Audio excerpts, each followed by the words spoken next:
we've got a lot of people. Yeah.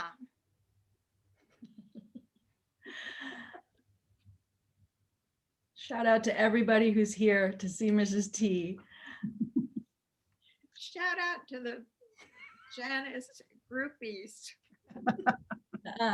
They're not here for me. Well, I think we'll get started. I don't think we want to wait too much. Hi, everyone. I'm Margaret Hask. I'm director of the Cornwall Library, and I'm very happy that you took time out of this beautiful afternoon to join us for this event with Janice, Nimura, and Franny Taliaferro. For some program notes, this event is being recorded, and you can find it on the YouTube. If you click the YouTube icon on the library website. And we have to keep everybody muted. I'm sure you understand it's there's too many people. So you'll have to use the chat room for questions and answers, please. Finally, this event is free. Most of our events are free at the library, but we have been operating without having any of our major fundraisers. So if you can make a donation, go to the website, there's a donate now button, or you could just send us a check, and we'd be grateful for that if you could do it. Thank you. So Janice Nimura is the author of a book called, her first book was, let me find it here, Daughters of the Samurai, which I know did very well in the Cornwall Library. And more importantly, I guess, it won an award, let's see, Public Scholar Award from the National Endowment for the Humanities. And the book that she's talking about now is called The Doctors Blackwell, How Two Pioneering Sisters Brought Medicine to Women and Women to Medicine. And she'll be interviewed by Franny Taliaferro, who's a great friend of the Cornwall Library. And she was Janice's English teacher and her guidance counselor when they were both at the early school. Franny has been a wonderful friend to the library for many years. So I'm finished. Franny, Janice, are you ready to get started? Absolutely. Okay, thank you so much for being here. Thank you very much. I wish I could say that I was Janice's English teacher, because I would love to take a little credit for prose style, but I wasn't. Oh. I was her college advisor. And Janice, I think it's time for us to return to the primal scene. That's right, April 1988, when you first entered that role in my life. Well, I had the habit of asking Brearley juniors to write me a letter about what they anticipated in their scholarly future or whatever it was going to be. And Janice, I think you should be the one to tell us what you so firmly declared. Right. So in April of junior year, Mrs. T, as we called her, asked all the juniors to write her a letter that said what we thought we wanted in the college process and what we wanted to get out of it. Here's the letter. I found it. I typed it on a typewriter. It's very long. I'm going to read you one paragraph. I have no clear idea of what area I am most interested in, and I would like the opportunity to taste many subjects before I decide. I don't want to limit myself sooner than I have to. I like math and science, and I am more comfortable with facts and formulas than with dates and world trends. I love to read, and I've begun to keep a book of miscellaneous creative writing. Also, I've always had a wish to be fluent in at least one other language. The way it looks now, I'll probably end up being a doctor living in France who writes in her spare time. The only thing I know I'll never be is a historian. Otherwise, I'm keeping an open mind. Wrong. Totally closed mind, went directly to becoming a historian.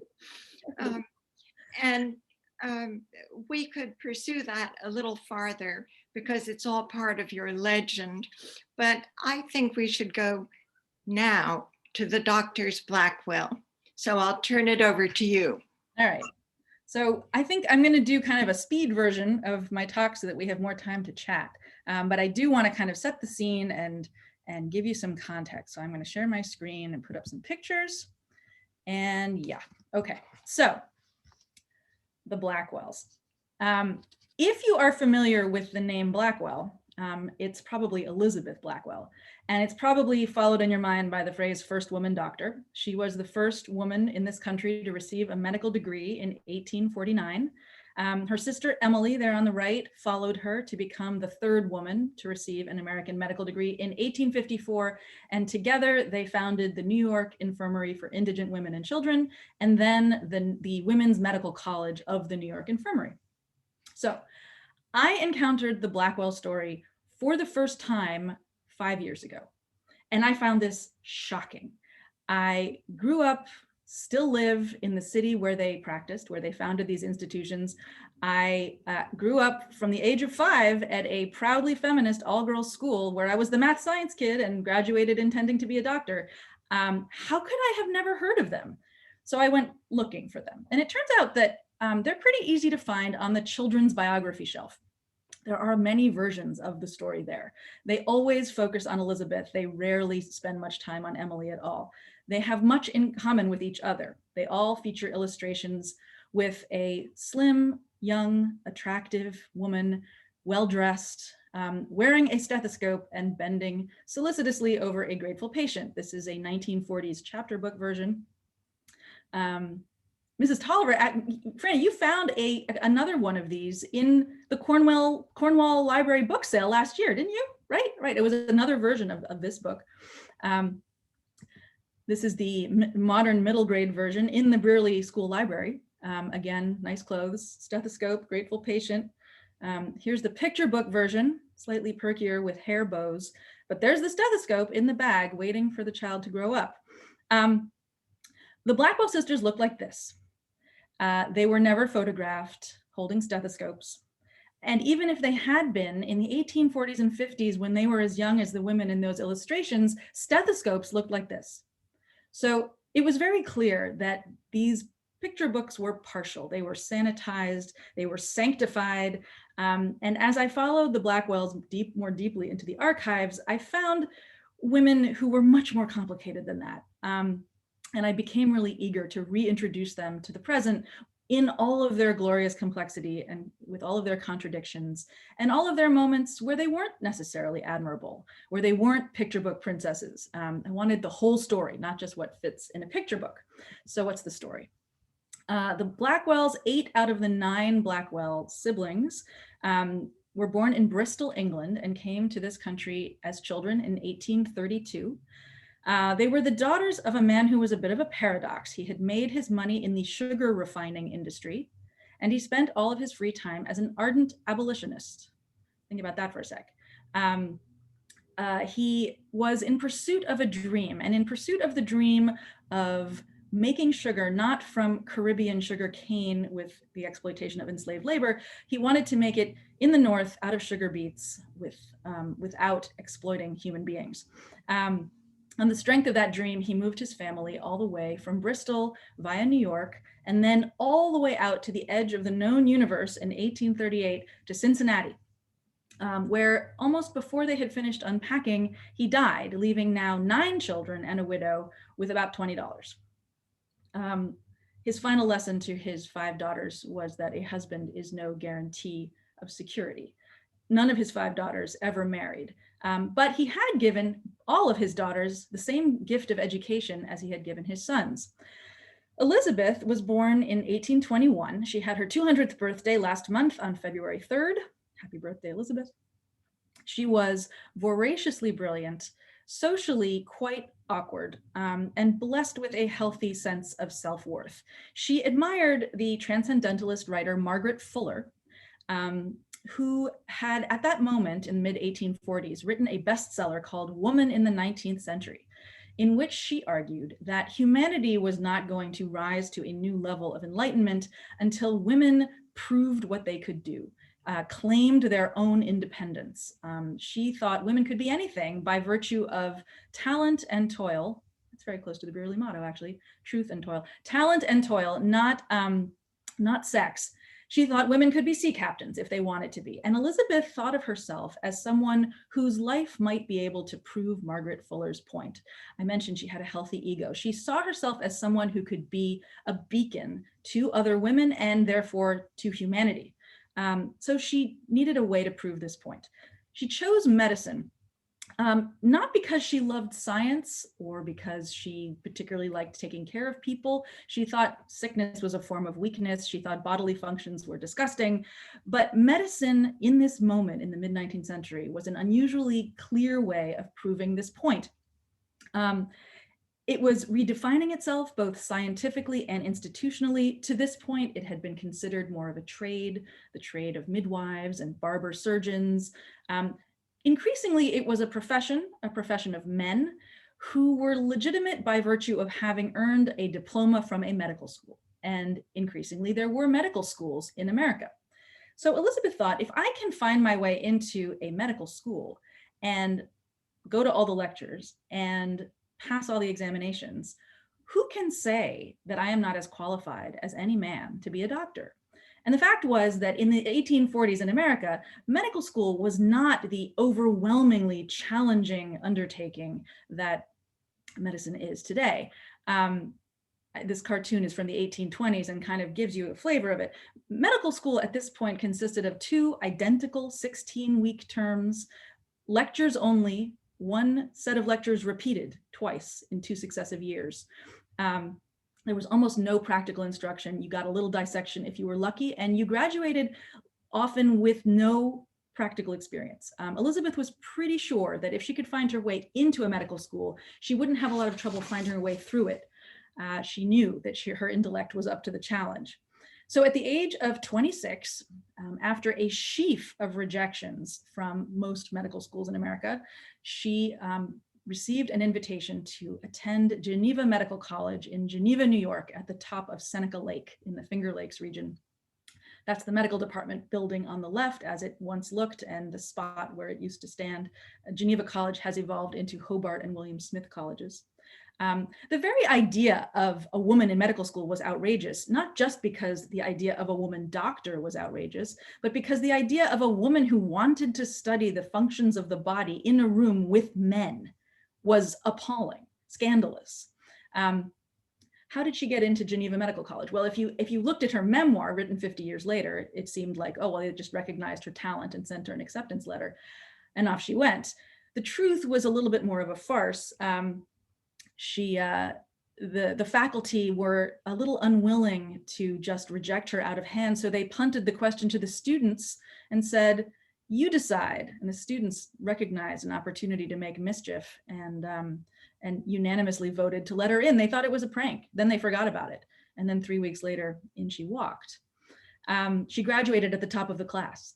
She had much more determination and, frankly, intellectual ability than the provincial boys that she was alongside in class.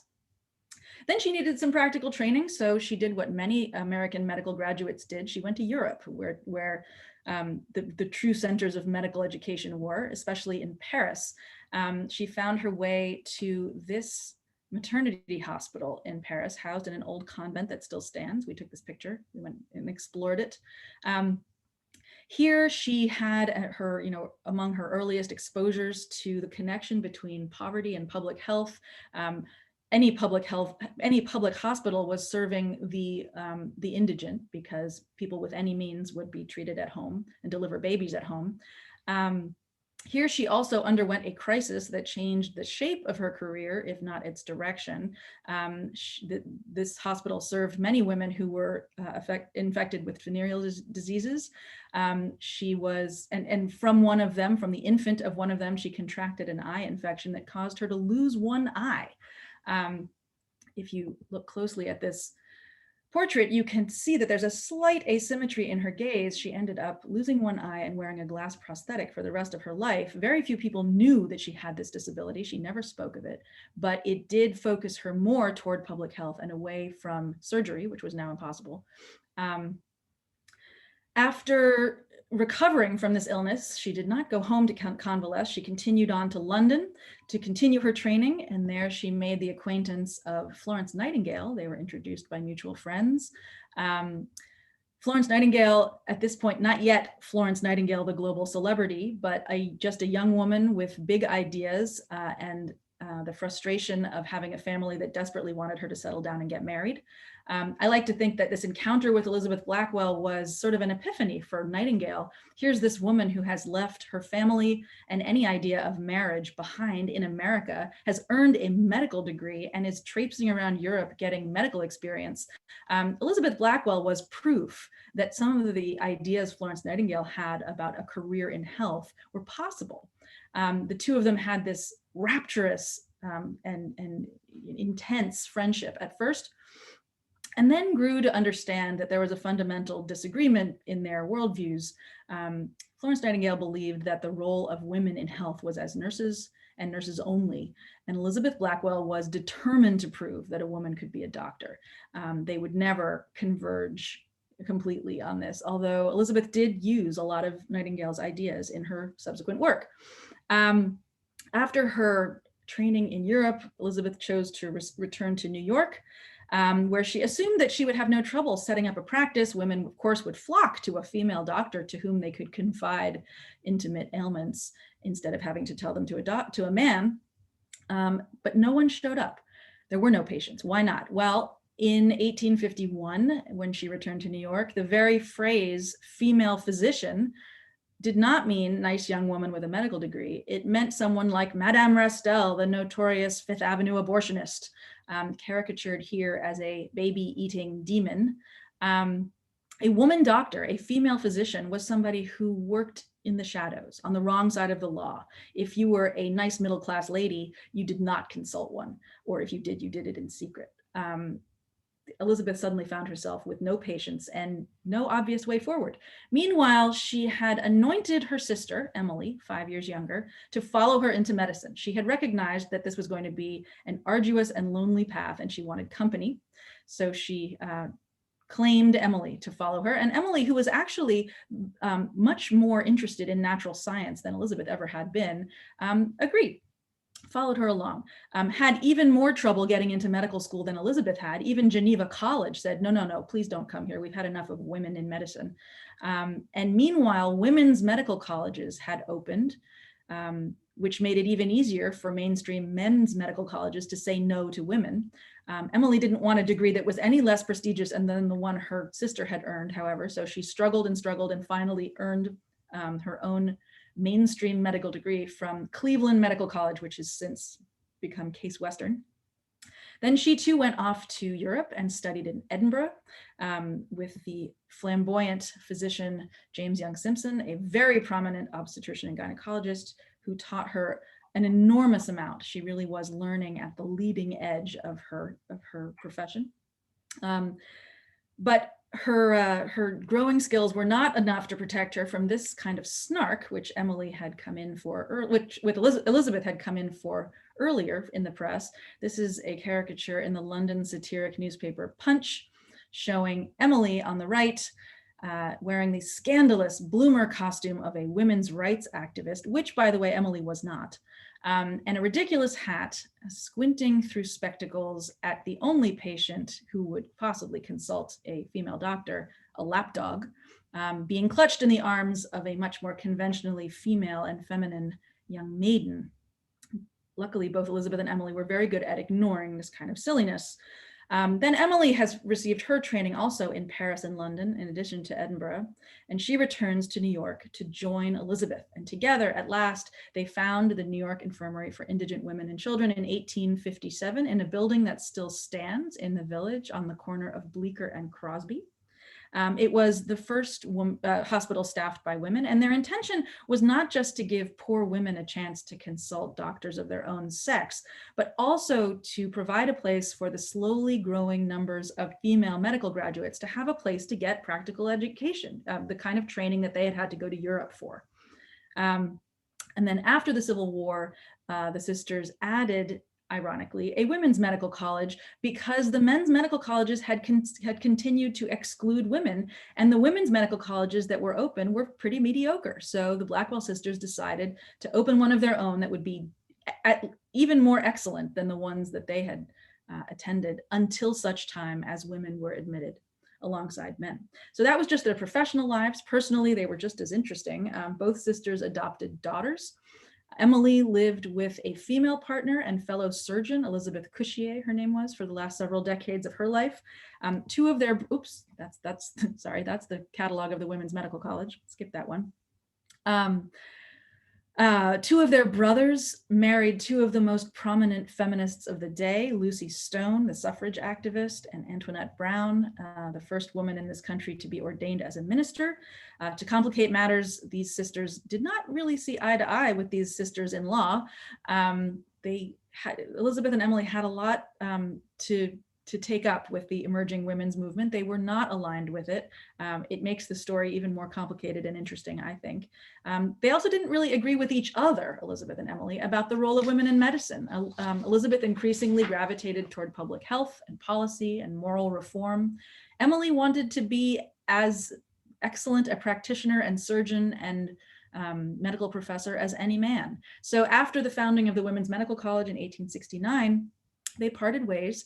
Elizabeth moved back to England for the last 40 years of her life, where she had always wanted to settle, and pursued public health. And Emily stayed in New York to run the institutions that they had founded together, very well, in fact. So much so that in some ways she sustained her sister's legacy to the detriment of her own, because very few people at all have heard of Emily Blackwell. So I think this is a really good moment for this story, not just because we don't do anything these days but talk about public health, but also because of Kamala Harris and all of the women moving into leadership roles in this moment. The Blackwells were not perky, pretty heroines. They were not interested in pleasing anyone. They were complicated and prickly and imperfect and very real, and they changed the world.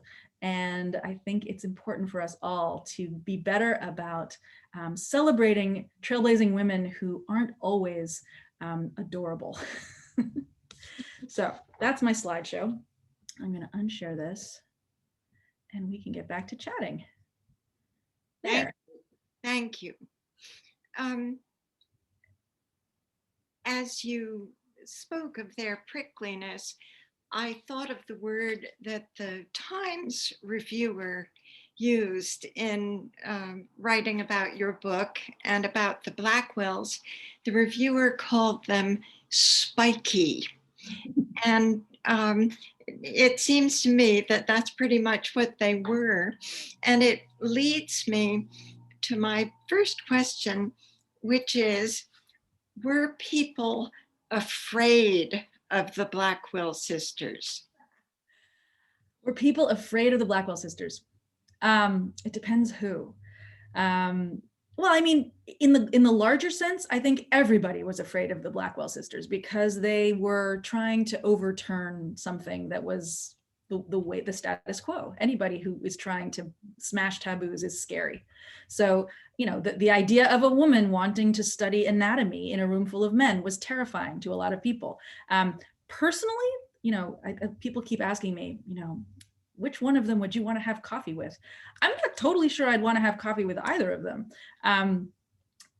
Elizabeth especially, I think, struggled with human connection. She wasn't good at communion with other humans. She was great at thinking about humanity, but thinking about individual people was tough for her.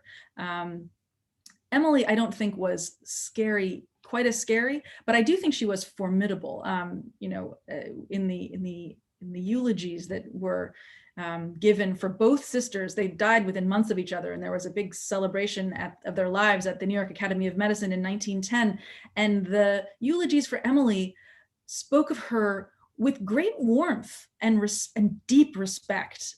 Nobody would have trifled with her, but people really valued her, I think, in the way I think a lot of us at school valued all of you.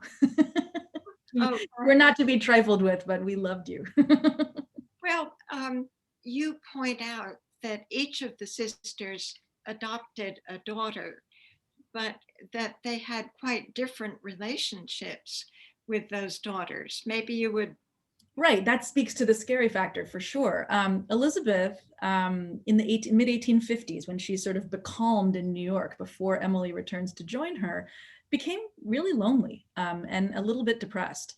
But being Elizabeth Blackwell, she wasn't going to just sit there and be sad. So she marched up to Randall's Island, where the orphan asylum was, and she picked out a 6 or 7-year-old Irish orphan named Kitty Barry and took her home as this interesting and slightly alarming combination of daughter and servant and acolyte and fan.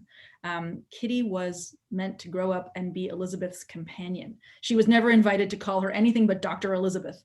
And she was never invited to consider marriage or a career, interestingly. She was meant to stay by Elizabeth's side and protect her from loneliness, I think. And that is what she grew up to do, which was pretty extraordinary. Emily, after Elizabeth moved back to England and sort of left her with a clear field in New York to make her life the way she wanted it, she adopted a baby, named her after her deceased mother, and raised her to call her mama and sign her letters with kisses and get married and give her 4 grandchildren. So that was a much more conventional and recognizable family arrangement. So yeah, I mean, that's sort of indicative of their differences as humans. Well, the big thing that interested me about Elizabeth particularly was the relationship with what we would call the women's movement, and perhaps on Elizabeth's part, some ambivalence about the whole thing, about medicine itself, about the uses of her medical career in the service of humanity. Could you talk about that? That's a lot of different things. Let's see. Ambivalence about the women's movement. So Elizabeth, especially Elizabeth, Emily was much less political than Elizabeth. Elizabeth's ambivalence to the women's movement was tied up with Elizabeth's ambivalence to women. The women's movement she had a problem with because they had loudly proclaimed that their first priority was the vote. And Elizabeth thought that putting that first was putting the cart before the horse, because if you gave women who were enthralled to their husbands and fathers a vote, all they would do is vote the way they were told. And that just gives the men more power. She thought you needed to prove to women that they could think for themselves and then give them things that they could use to change the world with. But she also, I think, wasn't interested in being anyone's mascot. I mean, the women's movement, the leaders of the women's movement approached Elizabeth as soon as she had received her medical degree and said, "Join us. You have done something extraordinary. Let's spotlight you." She did not want to be mixed up with them. But I think also because she did not want to be set up alongside women who might not be as excellent as she was. And I think that is a theme in this book that I think is woefully modern and that we all need to think hard about, that idea of I've worked so hard to get where I am. I don't want anyone to undermine me. Therefore, I am not going to be particularly helpful to the people around me because of that risk. It's unattractive, and it's also extremely recognizable and human, relatable. As it seemed that she wanted respect above many other things. Definitely. Yeah, she wanted respect. She also wanted recognition. I always detected this undercurrent of envy with her and Florence Nightingale, because Florence Nightingale kind of ended up with this global celebrity, piles of cash coming in for her to distribute, because she kind of, Florence Nightingale had stayed in her lane and talked about nursing, and everybody adored her. And Elizabeth Blackwell was still, people were sort of drawing their skirts away because there was something still a little bit alarming about her. Well, as far as men were concerned, she certainly found a few really tough-minded men who could stand it, who could be her friend, really. But I loved something that you quoted that Elizabeth said in 1863 which was, the true plan is for women to use men for their own objects. Damn straight. Please talk about that. Well, yeah, I mean, she really, she was doing this in a very calculated way. I mean, interestingly, she didn't believe a lot of the medical information she was learning because she knew that medicine was changing and that the old ways were going, that people shouldn't be dosed with mercury anymore. They probably shouldn't be bled anymore. They shouldn't be blistered anymore or cut up in various barbaric ways. But she didn't want to alienate the establishment because she wanted the establishment to take her seriously as a doctor. So she would, the men, so that she could work alongside them and not be dismissed by them. She had no interest in being a radical activist. She wanted to stand alongside. She wanted to do what Margaret Fuller was saying, which was, men and women working shoulder to shoulder in an enlightened world. That was her goal. And it both propelled her forward. It's what drove her. And it also is sort of a tragedy because she never reached anything that was anything that really resembled that ideal. And I think she never felt like she had gotten there in certain ways. But she was saying really uppity things. She was talking about clean water and exercise and stuff like that at a time when medicine didn't seem to be about that at all. That's right. No, she was a pioneer of fresh air and cold water. She and Florence Nightingale really agreed over that. And there are all these times where she says things like, well, gosh, if I got sick, no one would get near me with that medicine stuff. I would just trust to fresh air and cold water and everybody else could go away, which is kind of ironic. At the same time, though, she's in this in-between thing where she is instinctively reaching toward ideas of hygiene and prevention and antisepsis, but also at the same time resisting ideas like germ theory, because she has this idea that moral behavior and health are linked, so that if you are a good person, you should be healthier. And the idea that amoral germs are responsible for certain illnesses like venereal disease doesn't compute for her, because in her mind, you get venereal disease because of licentious behavior, right? Because you sinned, because you transgressed. Yeah. And so there were, later in her career, she kind of fell behind the curve where Emily stayed with it, because Emily was more focused on the science and less caught in the ideas about good behavior. Well, Emily wasn't thinking so much about mankind. She was thinking about clinical treatment of individual human beings. Right. And how to do it better. Right. Seemed to appeal to Elizabeth quite so much. Mm-mm. I think one of the most fascinating aspects of your book is that which made me write in the margin, horror. And it was all your descriptions of various kinds of medical treatment at the time. Mm-hmm. Would you like to descant on that just a bit? How graphic should we get here? Well, it is between meals. I guess the most graphic moment is while Emily is training in Edinburgh with James Young Simpson, who is himself a gynecologist. Her cousin and his wife arrive in Edinburgh for treatment by this famous doctor, her British cousin and his French wife. And I think what was going on was that they hadn't conceived and they didn't know why. And Simpson professed to be able to cure that by doing something called dilation of the cervix. What the procedure was basically was scoring the cervix with a blade to widen it, which sometimes worked and sometimes the patient bled to death.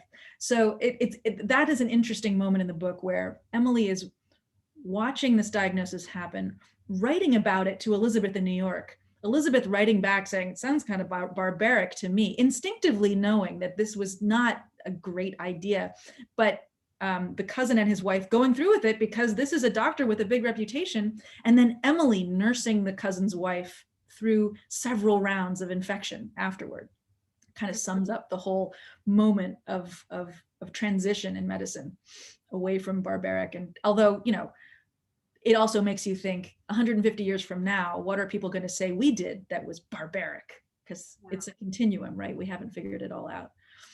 But you have a couple of descriptions of institutions of the time, one of which was Bloxley Almshouse. Ah, yes, right. So Bloxley Almshouse was in Philadelphia, and it was at the moment, it was the largest municipal hospital in America. And it is where Elizabeth went in between her 2 terms of medical school to get some practical instruction. I'm still not sure how she talked her way in, but she managed to move into the hospital as a resident assistant, and her room was off the female syphilis ward. If you ended up in the hospital with tertiary syphilis in 1848, you were in really bad shape, not just because of what syphilis could do. And when I speak to medical audiences, I put up the slide of syphilitic necrosis eating away at the bones of the skull, which I'll spare you.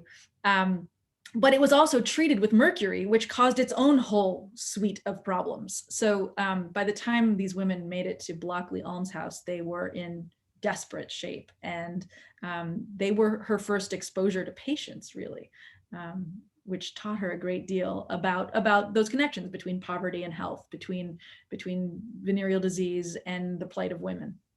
So, did you find it difficult to write about these awful places and this frightening treatment? Am I a bad person if I say no? I mean, I'm fascinated by someone who comes from a very different place, has not encountered any of this, encountering it. I like those moments of encounter between someone who is curious but naive to a whole world, and then that encounter. I mean, it's sort of the same encounters in different ways of Japan and America from the first book. That's fascinating to me when you watch someone trying to process something that is completely alien to them. Elizabeth writes about the horrors in Bloxley Almshouse. You know, a woman, one of the syphilitic patients is being rowdy, and so she's locked in a closet for punishment, and she jumps out the window to try to escape, and she falls, and Elizabeth writes this whole scene in a letter to her teenage brother, who I guess had an appetite for Gothic drama, but it reads like a Gothic novel. I mean, it reads like a scene from a Gothic novel. Well, medicine of the time was pretty Gothic. Scene from a Gothic novel. Yes. You're using the word encounter reminded me of a sentence of yours that I loved, which was about Elizabeth and Florence Nightingale. You said their first encounter was a passionate moment of recognition between 2 people whose choices most people found baffling, if not horrifying. That really nailed it. Well, it's again amazing to Elizabeth writes of her first encounter with Florence Nightingale like someone who's falling in love. She writes about, this is a woman who didn't really have friends, especially not female ones, and she finds this young woman who's beautiful, by the way, who's wealthy also, and that mattered to Elizabeth, and who, you know, communes with her in this ecstatic way, and she writes home to her family, you know, I had this amazing day out with Florence, and Florence said she would, you know, if she could work with me, she would want no other husband. You know, that's a level of emotionally steeped language that you know, a psychiatrist could do a lot of unpicking of that, but it was a profound moment for her, yes, in interesting ways. Well, about 6 degrees of separation from whoever. It's interesting to see who shows up in this book. Right. Not only Florence Nightingale, but also the widow of Lord Byron, I mean, that's kind of a spectrum right there. Right. Yes. It was Eliot. right. Yeah. um, Abraham Lincoln. Yeah. Lincoln. And Right. she says such a funny thing about Abraham Lincoln. She says something like, I had a little peep of him. She didn't see him for very long, and it wasn't a very conclusive meeting. Well, yeah, this is when during the Civil War, she goes down to Washington and she's being toured around the White House by a friend who happens to work in the government. And the door is open upstairs at Lincoln's office, and the porter is sort of like, "Yeah, he's around. You should go up and say hi." So they walk up there, and Elizabeth, her whole reaction to the scene is about how unprepossessing he is, how he looks like, you know, some guy sitting on the steps of a general store out west, and how ugly he is and how strange looking he is, and how you'd never guess that the eloquent speeches could have been generated by this homely man. And she doesn't take any opportunity to talk to him about women's medical education or any of her causes. She sort of gawks at him and then leaves. And it's a very strange encounter. Very strange. Yeah. But she's a very strange bird. Sort of what I love about her. I mean, well, you just look at the faces of those two. It's a family face, and you can see so many qualities in it of high intelligence and great orneriness. definitely. Yeah, I definitely. the phrase "prickly but fabulous" kept coming back. You know, I sort of needed a T-shirt that says "prickly but fabulous." Well, I also made notes on things that demonstrated her tart way of expressing herself. There was one friend who she said allowed her to flow freely. She said, most people have a styptic effect on me. Right. Right, like a styptic pencil that keeps you from bleeding, it like plops you up, right? Yeah, no, that was her friend in medical college who I think she needed a little brother around to help her feel better, and there was one boy there who helped her dissect, and she liked talking to him because she could talk down to him, I think. Well, Janice, you are a word person, and it's very clear from this book that you choose your words carefully. So I'm wondering how you felt when the New York Times reviewer described your narrative as propulsive. Felt great. What are you kidding? Are you kidding? You live for words like that from the New York Times. Not repulsive, but propulsive. Yes. No, repulsive would have been bad. Propulsive was fabulous because that's what I'm trying to do. I think that the nonfiction that I like to read gallops ahead. It's all about the narrative momentum, and so that's what I try to write. I try to not get too bogged down in all of the facts and figures and keep the story going, because to me, history is interesting because it is stories about people, not because it's facts about institutions. So yeah, I mean, that was everything. That word. That was a good word. Good word. Now I'm going to get just a tiny bit personal and recall that you and I have both had small careers as book reviewers. And I've never written a book that has been reviewed, but you have written 2 of them.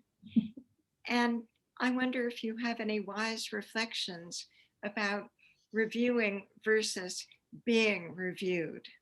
Oh, gosh. You know, it's funny. Being reviewed, I always think of that if I were a novelist or a memoirist and I was putting a book out into the world that was like a piece of my soul naked for all to see, that being reviewed would be terrifying.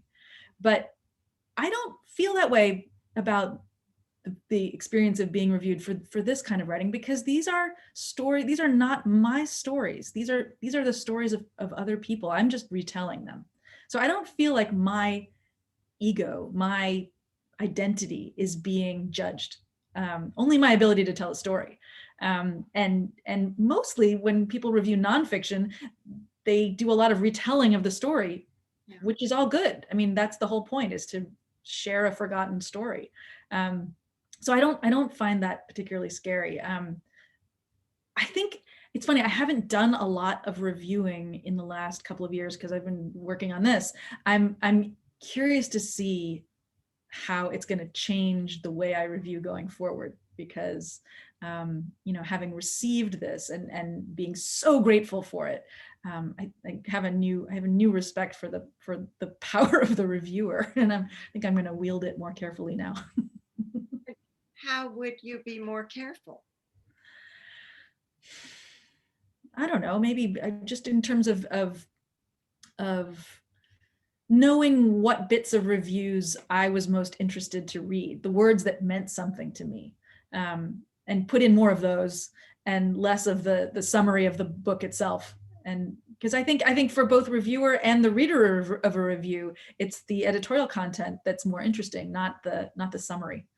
So could we talk about the cover of the book, which I found, for everybody's benefit, okay, so anachronistic. I looked at that and I thought, those dresses don't look like dresses of the Blackwell prime, let's say. Right. You're right. So there's a story behind this jacket. So that I'm going to let you in on. This is the first time I've been invited to talk about this. So, and I've been waiting for it since the book came out. This is an important question. When this jacket was first presented to me, and as an author, you don't get to say no. You can just react a little bit. I said I was horrified because this is in fact a stock photo. This is not a photograph of the Blackwell sisters. And I thought, this is a biography. It's meant to be true. How can you put a stock photo of two random women on the cover of a biography? And plus, they are wearing the costumes. They are wearing shirtwaist dresses, which is, a style of the 1890s. And when the Blackwells were this age, young women, they would have been wearing much less elegant, big, bulbous 1840s and 50s dresses. So first I said, well, if we're going to use a stock photo, could we at least have it be the right costume? And they tried that and it was kind of frumpy, and they were like, no, we like that other one better.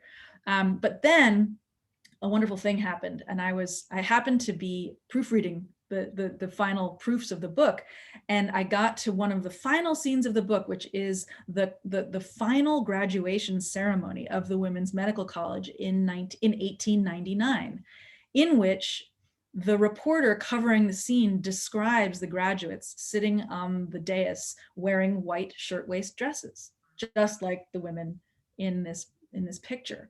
So then that became a story that we could tell about the jacket, that this was not meant to represent Elizabeth and Emily necessarily. It was meant to evoke the women that they inspired and led into medicine. And the original design was a much shadowier version of the photograph, which made me happy because it was more of an impressionistic kind of suggestion. And then the jacket morphed over time into a very clear photograph.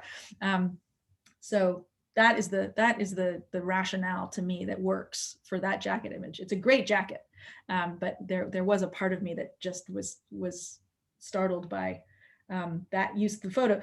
The origin of needing a stock photo, of course, is that there is no photo of Elizabeth and Emily together, which in itself is very telling. Very. Yeah. Very telling. Right. Well, the last chapter of your book is called Divergence, and it comes at last. Right. They diverged. They were yoked together rather successfully, but not particularly with great pleasure. They were successful partners, but I don't know that they loved. I think there was a lot of friction and tension between them. They were very different people. They were very strong people. And that's not always an easy person to live and work alongside. Well, I think it may be time to ask Margaret if there are any questions from the gallery. Hi, there are a few questions. Can you hear me all right? Yeah. Okay, good. So for Janice, this question came in earlier today. In what way did your high school English and science courses at Brearley spark your interest in writing about these pioneering women doctors? Oh man. Well, I think my English courses at Brearley made it so that when I got to college, English was much more fun than science, which is what drove me to be an English major instead of a budding doctor. And then I did love science at Brearley, and you know, having taken this path of writing about 19th century women, it felt like coming home to find a story of 19th century women to tell that let me go and play in medicine again. So I guess you could say that it was all planned, even though it felt really random on the way. Things always make more sense in hindsight, I think. And for Franny, here's a question. As a longtime English teacher, what advice do you have for students who dream of someday becoming an author? Read. Read, right? Yeah, one word answer, but the best one, right? Mm-hmm. And then we do have some questions in the chat. Why did Elizabeth elect to go to France to continue her studies rather than perhaps Edinburgh or a hospital in Germany? France in the late 1849 was in some ways the leading center of medical education because the state had really gotten involved. Much of the instruction was state sponsored and free. So at first she got there thinking, I'll take advantage of all of this free tuition.